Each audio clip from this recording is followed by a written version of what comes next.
In this webinar, we're going to take a look at the GDPR using consent approach in ADAPT. We're looking at how to request and record consent, and also in addition, explicit consent. And also we're going to take a look at reviewing, refreshing and withdrawing consent as well. So as we're all aware, GDPR is now a really important thing to be recording in your system, no matter which route you're going down. So what we're focusing on in this webinar is the consent route. So first thing we're going to take a look at is in the candidate record, as you can see, the last icon here is completely all linked to GDPR actions. So the first one we're going to look at logically is you've got a new candidate in and you're going to request consent. So we'll click on that second one there. So in here, it's got their email already. It's got the email subject, which you can change. It's going to send it out by email, as you'd expect. You can change that to post if you wish. And then you've got your permission type, which you must then select. So if we take a look, we've got in there consent or privacy policy or other. And we know we're going to select consent. Now, automatically, it puts a follow-up date in here for a week's time, which is great, specifically if you're going down the consent route, because what it's doing is in a week, a task will pop up reminding you consent, and then you can double check if you've then received consent, and it gives you that reminder to check. If you haven't, then of course you can chase the candidate. If you have, you can complete that task. Now, there is a folder. If you're looking at the hierarchy in the system, in the office section, there'll be a folder in there where you can add in any consent documents that you want to be attached when you send this out. And it's actually called the consent request folder. So items or attachments can be added in there so that in this section, they would sit right here. You could also remove them if they were here. You could always click on them and delete them as well. So once we've done that, we can click on confirm. Of course, your email is going to appear.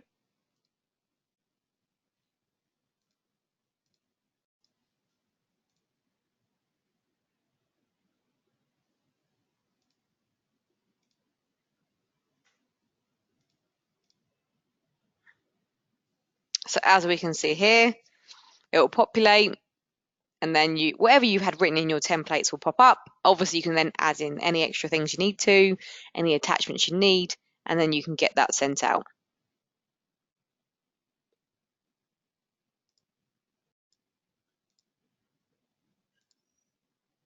So hopefully you'll hear soon back from that candidate and you can go and record that in the system. If you haven't, you'll have that task reminder in a week's time, and of course then you can go and chase them for it. Now, once you have gone and received consent in the system, then you're going to want to go back and record that that has then been received. And you've got an action again in the work drop down from here, which is recording consent. So that first one in there. So let's take a look at all the sections in here. So when was consent received? As you can imagine, that's going to be asked, so you can then add that date in. When does the consent expire? What we've done in the system is we put a default in there, just as a rough figure in there for 2 years. So you can go and refresh the consent and it reminds you that it's due to expire in 2 years' time. If you've been given any other guidance or you want to change that, so it's maybe a year's time or 6 months or 3 years' time, then we can change that default. But we put it in there, as you can see, for 2 years. At the top, if they've given consent or you've asked for consent that they're happy to receive e-shots from you, then you can go and tick that box from there, and it updates your e-shot for the candidate as yes, they're happy to receive those. It then asks how was the consent obtained, so you'll need to record that as well. And it asks you the level of consent. So again, you can go and add that in. So they might only be happy to speak to you about any jobs that you're speaking about that are live at the moment, or they might be happy to give consent to receiving marketing as well, but any additional jobs as well. So up to you, which we select in there, depends what they've said. We then have 2 categories that link to explicit consent. So this must be obtained separately from general consent in the system. So you can see the first one is linked to special category data being obtained. So if you're going to be taking in there more personal data, this is considered more sensitive and it needs protection, and this links to Articles 6 and 9. So if you're going to be taking more personal data such as religion and that kind of thing, then you're going to need, and you're recording it in Adapt, then you need consent to do so. And when you've received that again, you can say yes. In addition, as well, we've also got explicit consent linked to criminal conviction data being obtained. If you are going to ask for that and obtain it and store it in Adapt, again, linked to Article 10, you must be asking that consenting separately from your general consent. And once you've received that in there, then you can go and click on confirm. And as you guys know already, we've got our journal in there. So we've got the audit trail, and it is consenting and recording everything you're doing. So all that evidence is in the journal.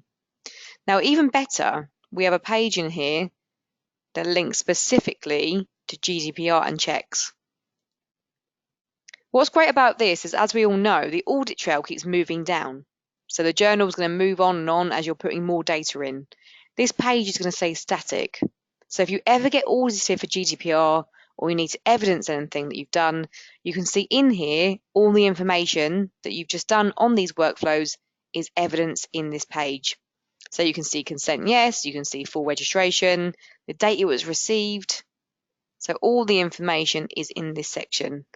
So really nice that you've got this in here and it's really clear.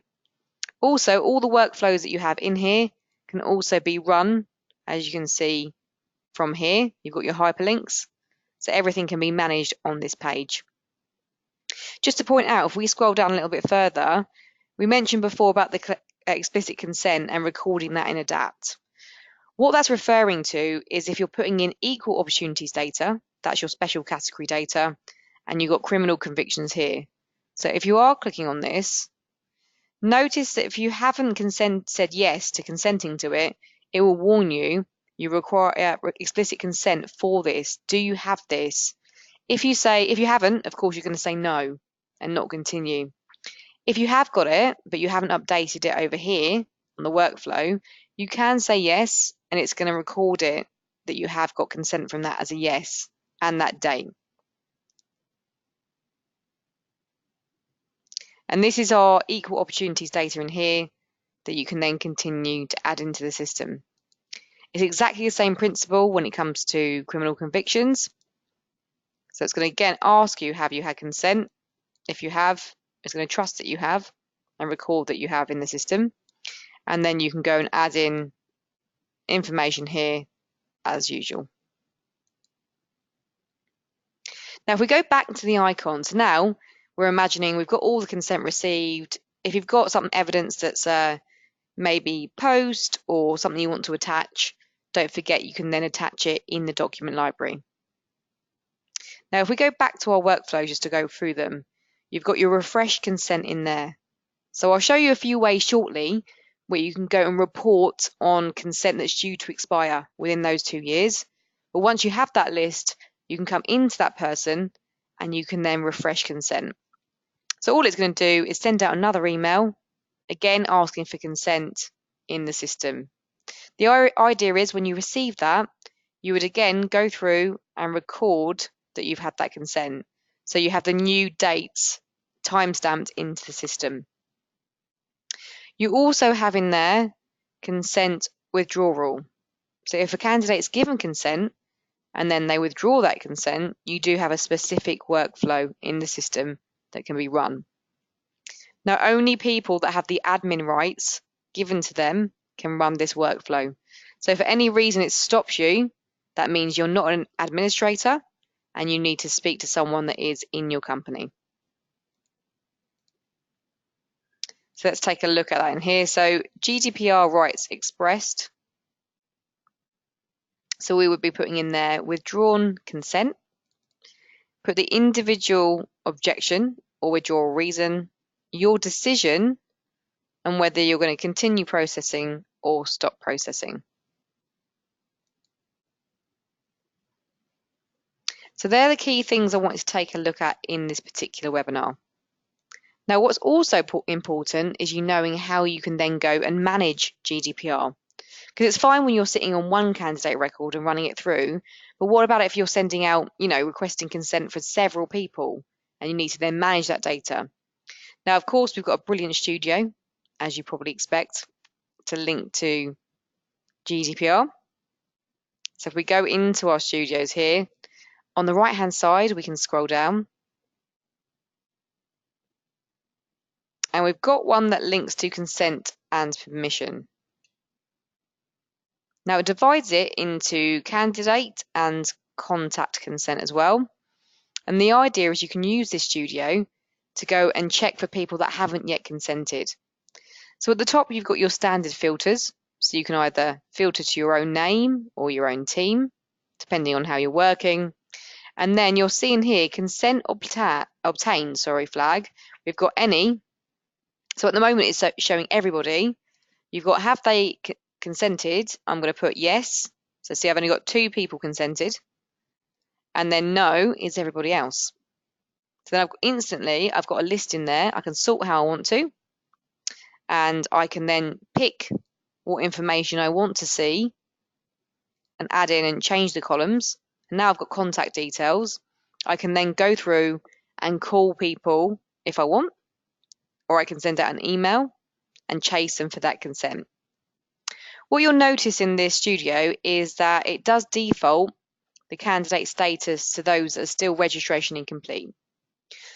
The reason for that is because it assumes you're putting on a new candidate to the system, you're asking for consent, and then you're not really doing anything with them until you've received that consent. So you're not placing them into a job, you're not sending CVs, so they're still going to be at registration incomplete stage. If you do change that, if we look, we've got 166 at the moment. If I go to all statuses, it's 266. So just be wary about the status you're looking at in there. You've also got a filter. When did you last speak to these people? So again, it's a great way of saying like last 2 years or going and checking in there. And if you do phone them from this studio and get consent on the phone, you could always record that from here. So you can click on that button there and look, we've got the recording consent and you can complete the data in there. How was it obtained? And you can just say orally. So really good you've got that in there. In the settings, you can also use this to print as well if you need to, if it's useful, but you don't really need to. You've got the information in your studio. Now also in the candidate search,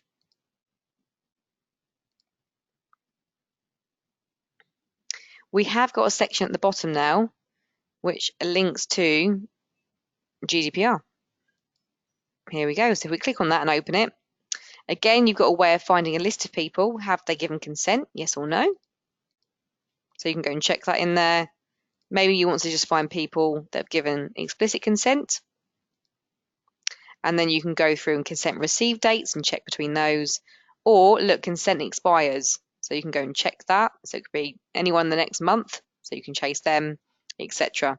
So you do have that information in there. And then you can run that search. And lastly, we've also put in a report for you. So if we go to the report section, we've got GDPR, consent and permission. So if we open this up, you can see finds all candidates or contacts with a consent expiry date between a date range.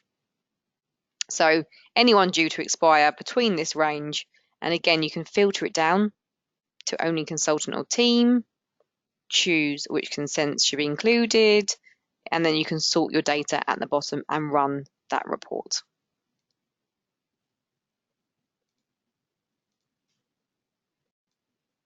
So as you can see, we've really thought this through and built really effective workflows in the system for you to be able to request and record and then manage your consent in the system.